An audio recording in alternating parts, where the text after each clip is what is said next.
माना जाता है कि अलर्टनेस लेफ्ट ब्रेन का गुण है, किंतु भक्ति भाव के के अनुभव राइट ब्रेन में होते हैं। क्या निर्विचार जागरूकता अर्थात ध्यान दोनों के पार की घटना है? जो हम कहते हैं लेफ्ट ब्रेन की सतर्कता, होश, वो होती है एक्सट्रोवर्ट अवेयरनेस, बाहर के जगत के प्रति, वो जो ऑब्जेक्ट्स हैं चारों तरफ उनके प्रति होश। तो उसमें अलर्टनेस तो होती है, लेकिन वो अलर्टनेस ऐसी होती है जैसे एक दरबान, एक चौकीदार अलर्ट है, सचेत है, सावधान है, जैसे कोई खतरा होने वाला है, कोई आक्रमण होने वाला है। और इस होश में तनाव मौजूद रहता है। There is attention with tension. Right brain का जो होश है वो ज्यादा एक सब्जेक्टिव फीलिंग जैसा है, वो स्वयं के प्रति भी है। बाहर जगत का तो पता चल रहा है, लेकिन स्वयं का भी पता चल रहा है, और इसलिए गहरे अनुभव जितने भी हैं वे भीतर होते हैं, वे राइट ब्रेन के। हम उनको हृदय की अनुभूति कहते हैं। हम कहते हैं मुझको ऐसा फील हो रहा है। कहीं कहीं गट्स शब्द का इस्तेमाल किया जाता है हार्ट फीलिंग के लिए। I am feeling from my guts अंग्रेजी में। ये बहुत गहरी बात है। ये लेफ्ट ब्रेन का वो जो एक्सट्रोवर्ट अवेयरनेस है वो वाली अवेयरनेस नहीं है, ये कहीं भीतर की अवेयरनेस है। कहीं इंट्यूशन से कुछ आ रहा है, अंतः प्रेरणा से कुछ आ रहा है, और निश्चित रूप से भावनात्मक अनुभव सब भीतर होते हैं। इसलिए हम कह सकते हैं बाहर के होश से हम एक प्रकार की अलर्टनेस सीख सकते हैं, और फाइनली फिर उसको भीतर की तरफ डाइवर्ट करना है, उसको सब्जेक्टिव अवेयरनेस बनाना है। तो थॉटलेस अवेयरनेस में दो चीजें आ गई। लेफ्ट ब्रेन थिंकिंग करता है तो वहां से शिफ्ट होना है, और राइट ब्रेन में अवेयरनेस तो है लेकिन थिंकिंग नहीं है, वहां हमें पहुंचना है। तो हमें अपनी सब्जेक्टिव फीलिंग शुरू होगी, लेकिन यहां पर रुक नहीं जाना है, इसके और भी गहरे जाना है। ओशो कहते हैं फ्रॉम हार्ट टू बीइंग। अंतरयात्रा में उन्होंने 3 शब्दों का प्रयोग किया है कि अंतरयात्रा मस्तिष्क से हृदय की ओर, फिर हृदय से नाभि की ओर। अन्य शब्दों में हम कह सकते हैं from thinking to feeling and then from feeling to being, जहां सिर्फ कॉन्शसनेस है। इट नोज इटसेल्फ, अब कुछ और जानने को नहीं रहा। तो एक है बहिर्मुखी होश लेफ्ट ब्रेन का, जहां हम संसार के ऑब्जेक्ट्स को जानते हैं, दूसरे को जानते हैं। राइट ब्रेन का है इंट्रोवर्ट होश, जहां अपनी फीलिंग को, आंतरिक अनुभवों को, जिसको हम कहें अपने भीतर का जगत, उसे जानते हैं। तो लेफ्ट ब्रेन बाहर के जगत को जानता है, राइट ब्रेन भीतर के जगत को जानता है, और इन दोनों के बियॉन्ड हमारी बीइंग है, वो कॉस्मिक कॉन्शसनेस है, जिसे हमारी कहना भी ठीक नहीं, वो इन दोनों के थ्रू काम कर रही थी। तो हमारे दिल और दिमाग दोनों से कुछ और चीज काम कर रही है, वह बियॉन्ड असली बात है, वो हमारी बीइंग है, वो कॉस्मिक कॉन्शसनेस है। तो एक को हम कह लें ऑब्जेक्टिव वर्ल्डली अवेयरनेस, दूसरी है इनवर्ल्डली सब्जेक्टिव अवेयरनेस, और तीसरी है प्योर अवेयरनेस।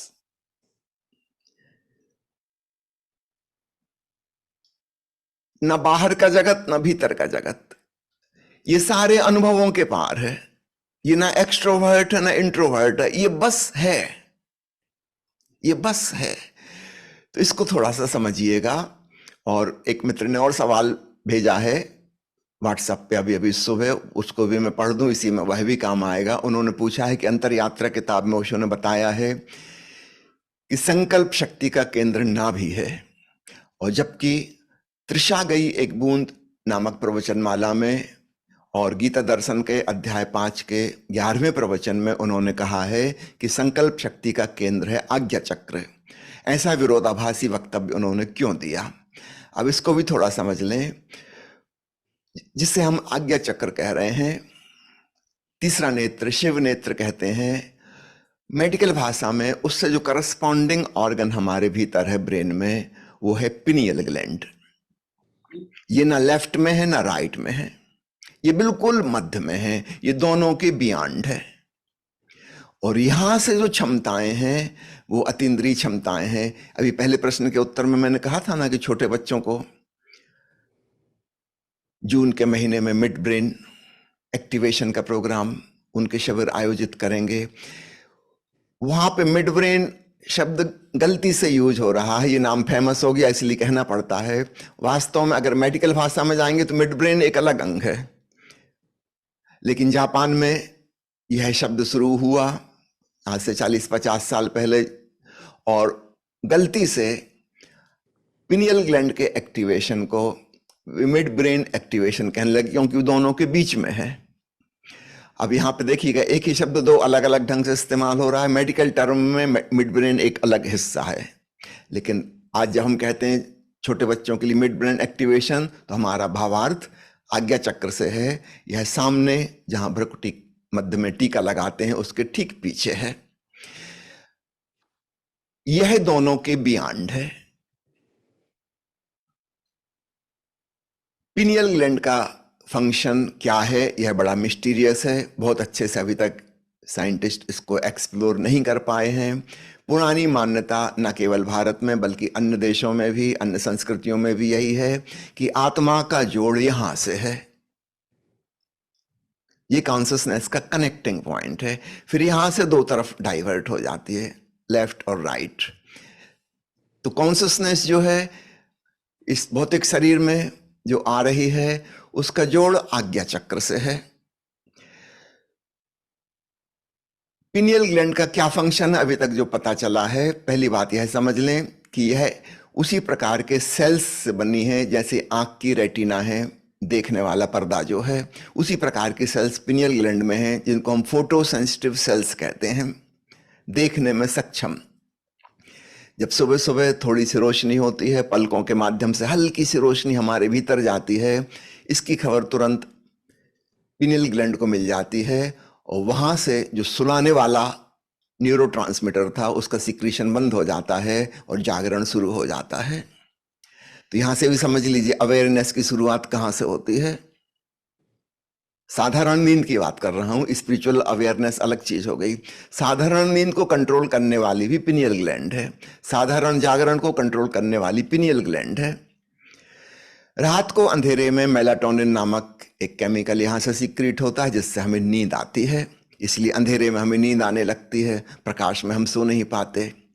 इस पिनियल ग्लैंड का एक फंक्शन और है, छोटे बच्चों में यह एक्टिव रहती है, और करीब करीब 17 साल की उम्र होते होते पिनियल ग्लैंड हार्ड होने लगती है, कैल्सिफाइड होने लगती है।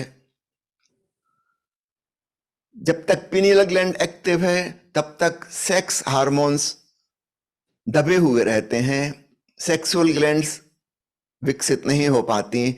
जैसे जैसे पिनियल ग्लैंड की हार्डनिंग होने लगती है, फंक्शन कम होने लगता है, सेक्स ग्रंथियां शुरू हो जाती हैं, सेक्स वाले हार्मोन्स शुरू हो जाते हैं और प्यूबर्टी आ जाती है। तो प्यूबर्टी का समापन औसत 16-17 साल में हो जाता है, तब तक पिनियल ग्लैंड का अधिकांश काम समाप्त हो जाता है। अगर हम 17 साल के बच्चों के एक्सरे लें सिर के, तो करीब करीब 50% में पिनियल ग्लैंड कैल्सिफाइड रूप में दिखाई देगी, कैल्सिफाइड हो चुकी है, ऑलमोस्ट नॉन फंक्शनिंग स्टेट में जा चुकी है, बस मेलाटोनिन सिक्रीशन का काम उसका रह जाता है। यही वह जगह है जहां से हम निर्णय करते हैं, डिसीजन मेकिंग प्रोसेस। और इसलिए मिड ब्रेन एक्टिवेशन का कार्यक्रम केवल 15-16 साल की उम्र तक के बच्चों पर ही इफेक्टिव है, उसके बाद इफेक्टिव नहीं है।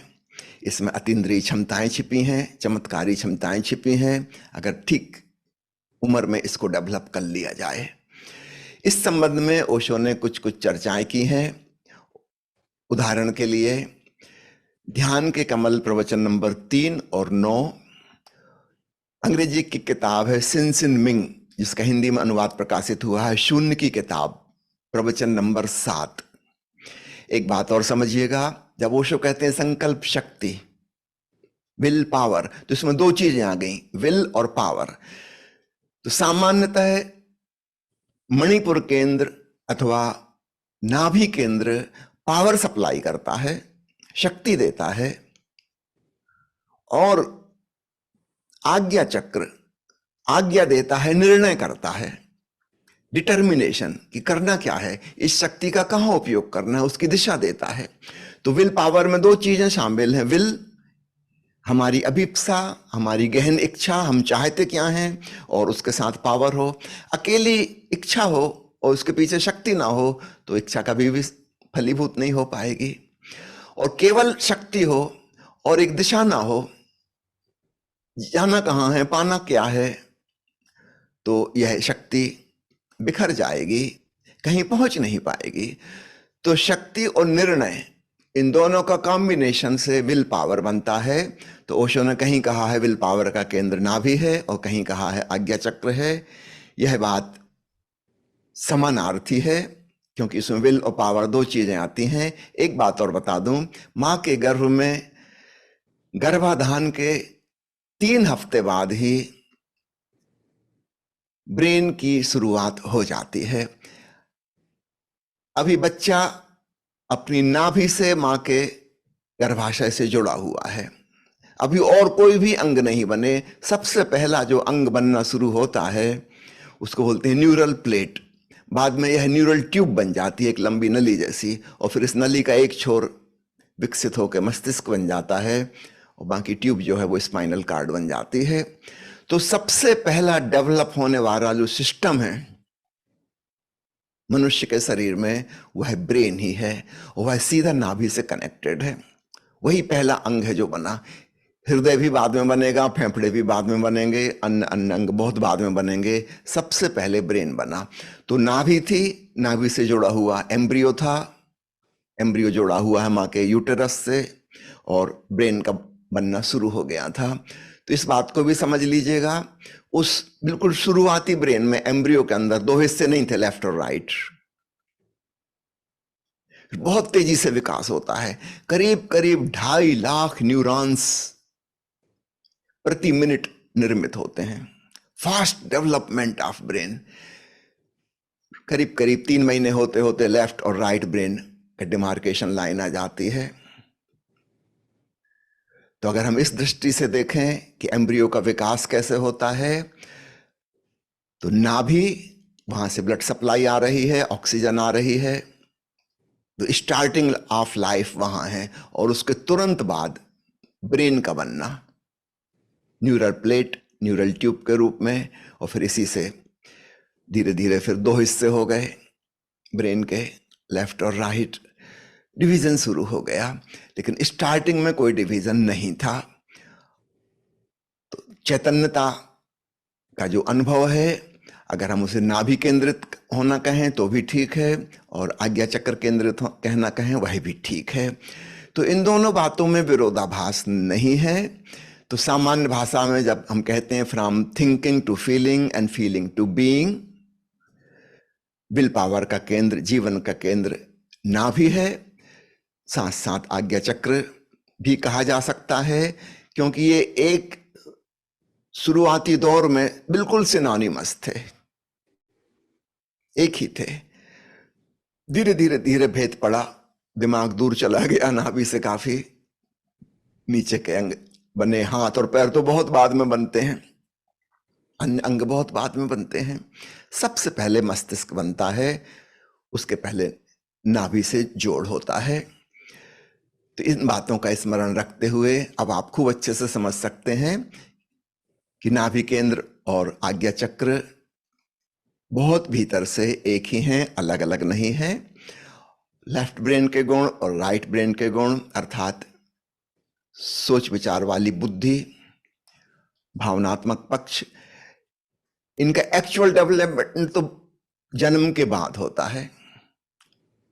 जन्म के पहले कोई सोच विचार नहीं, बच्चे को तो भाषा नहीं आती, शब्द ही नहीं आते, और भाव भी दूसरों के संग पैदा होंगे। जब माँ मुस्कुरा के देखती है बच्चे को, प्रसन्नता जाहिर करती है, तो बच्चा भी प्रसन्न होता है। अब भावना पैदा होनी शुरू हुई। कोई कष्ट होता है, दुख होता है तो रोता है, भावना पैदा होनी शुरू हुई। माँ डांट देती है, उसके चेहरे पर क्रोध दिखाई देता है, बच्चे के अंदर भय पैदा होता है, सिकुड़ जाता है, भावना पैदा होनी शुरू हुई। तो खुशी और उदासी, ये सब भावनाएं पैदा होंगी।